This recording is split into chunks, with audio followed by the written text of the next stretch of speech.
Hey, what is up everybody? Manic Media Dream here, and we are back with another video. So I totally spaced on the fact that it was Friday the 13th today, until a friend of mine just messaged me and was just like, hey, it's Friday the 13th today. And I'm just like, holy crap, I cannot believe that there's a Friday the 13th happening in October of all months. And so I was just like, oh my god, I have a video idea, and so I'm going to make this video idea happen, which is what you're watching right now. And what I wanted to go over was the Friday the 13th 8-part movie set. So you're probably wondering, wait, aren't there like 12 parts? Ironically, short of 13.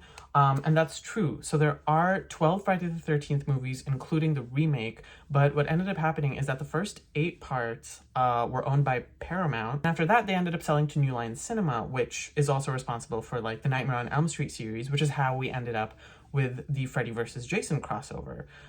So the 4 movies that came after this, which are the Final Friday, Jason X, Freddy vs. Jason, and then Friday the 13th, the 2009 remake with Jared Padalecki.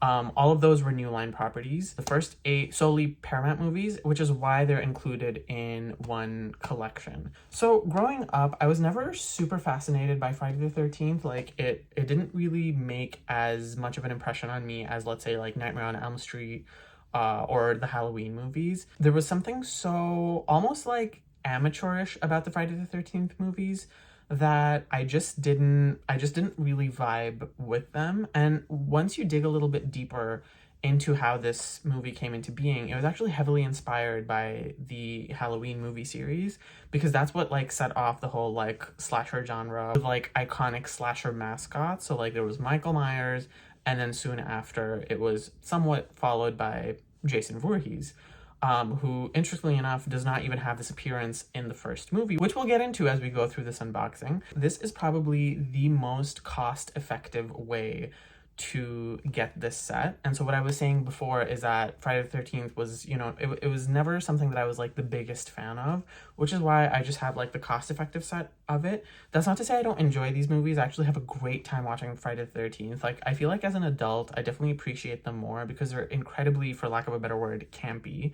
They're a whole lot of fun, and it's just literally bloodshed. It's one of those horror movies that you can sit down and watch. Like, it's like the quintessential summer horror movie. Like, there's no other movie that comes to mind aside from like maybe Sleepaway Camp. But you know, the whole thing about Friday the 13th, it's like, hey, it's a bunch of people, they're on, you know, like they're on a summer trip or they're at summer camp, and they're basically getting gutted by this dude who lives in the middle of the woods. There isn't necessarily too much depth to the series compared to like, let's say, Nightmare on Elm Street, where it's about the sins of the father, and how our subconscious can sometimes be our worst enemy, and how we need to control our dreams, our emotions, our thoughts in order to defeat evils that we may have inherited. Or even, you know, Halloween, where you as a person, you don't have to do anything for a stalker to be completely obsessed with you, and that evil comes in many different shapes and forms. But once you dig into it a bit more, you sort of realize like Friday the 13th heavily took inspiration from Halloween, basically wanted to like continue the hype train that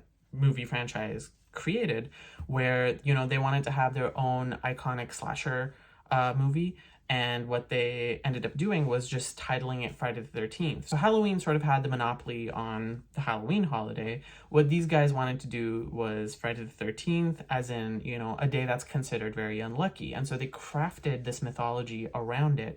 And I think what was really interesting is they had started advertising it as the scariest movie ever or something like that in newspapers. And they actually didn't even have the movie completed or anything like that. They still had to finish it.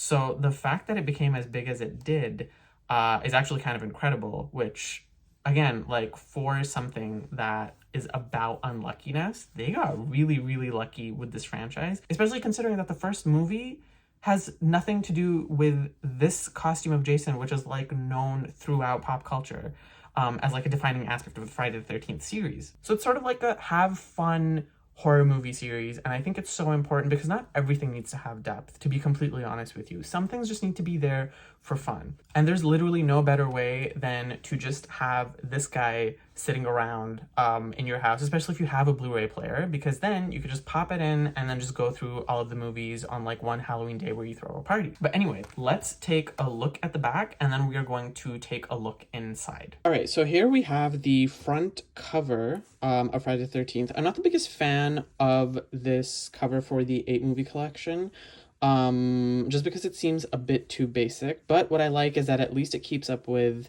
some of the visual themes of the movie franchise, specifically Friday the 13th Part 3, where I think there's like a farm and like a barn and such.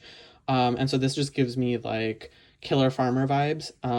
So that's kind of good. So it's sort of like a pro and con as far as like the cover goes, but I think they definitely could have gone harder on this. I think there's another version of the 8 movie collection. I'll put that over here, where I like the cover a lot more. It sort of captures the horror in a lot more style than I would say with this one. And then when you look at the back, you'll sort of notice like it's really hard to read, like the font is like literally so small. Part 3 actually has, when it was released in theaters, it had a 3D version of it, and then you would get like, so back in the day, like these 3D movies were like a huge deal.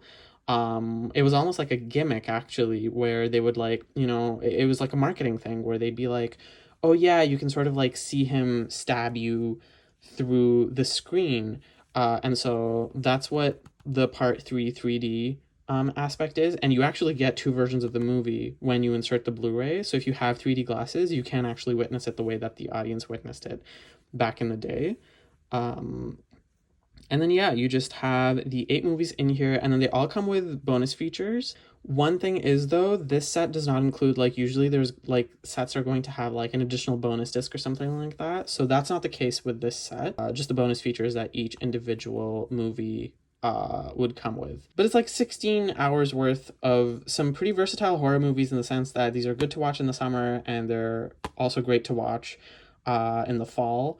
So you're basically set for 6 months if you just wanted to go through the series. And then we'll just get into the actual box set. So on the inside, you have sort of this, I think it's called a digipack, where you have them not stacked on top of each other, where you can sort of flip through them. And I usually like these better than like, so I don't know if you guys have seen my Psych unboxing, but like that one is sort of like, they're almost like stacked on top of each other, and I kind of hate that so much, even though it has a digipack aspect to it. So this one you can just easily flip through.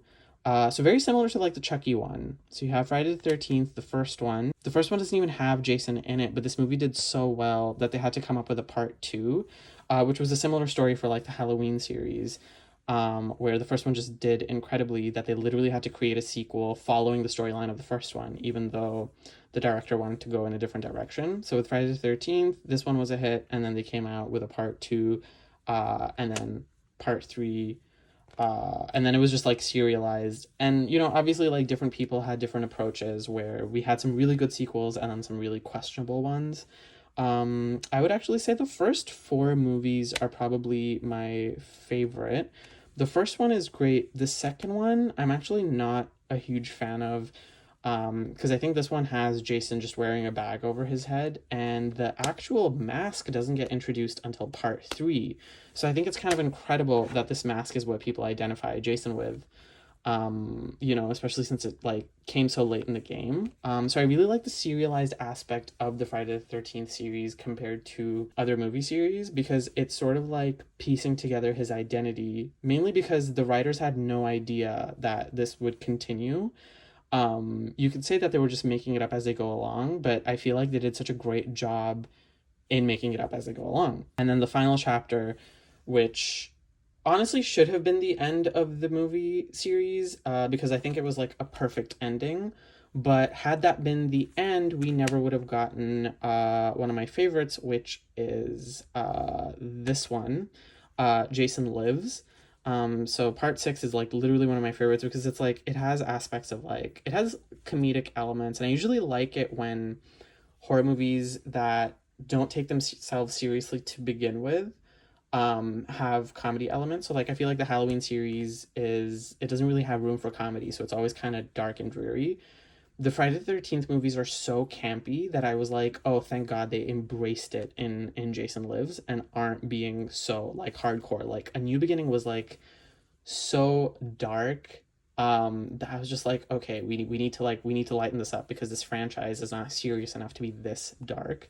And then you'll also sort of notice like the first four movies have their own individual Blu-rays, and then after that you just have like, you know, 5 and 6 on one Blu-ray disc and then 7 and 8 on another Blu-ray disc. So Jason's had like a pretty wild history. New Blood was actually really interesting because they had like this Carrie figure who was telekinetic going up against Jason. And then Jason Takes Manhattan is probably my least favorite Friday the 13th movie because it's actually just so boring. I just don't know how people get through that movie, but I have watched it as a kid and I've watched it as an adult. Not a fan at all of this movie. I should probably like rewatch it just for the heck of it, but this one probably has the least amount to do with all of the other movies. So like, whereas the others are like heavily serialized, this one is kind of just like random as far as I was concerned. It doesn't have anything to do with like any of the previous characters aside from Jason. But yeah, I think like on Paramount it was somewhat of like a weak end to their movies. But then we had like, you know, Freddy versus Jason and like, well, we had 4 other Friday the 13th movies. So it's not so bad. And I think this probably cost me like 25 to 30 Canadian dollars. It honestly was not that much. It was a pretty good deal. And I've like rewatched this probably like 3 times, so it's definitely been worth it. And I think if you don't get the set, you can always watch these on Paramount Plus if you have that. And yeah, it's just a nice franchise that doesn't take itself too seriously, and I think we need more horror movies like that in the world. Well, thank you so much for watching my unboxing and review for the Friday the 13th movies as released in this 8-film collection. If you're a huge fan, honestly, the one that I would recommend that you get, there's like, I don't know if it's a limited edition one, but I know it's like the comprehensive set, which has literally all 12 movies in like the most out of this world box. Like the art on that like freaks me out a little bit.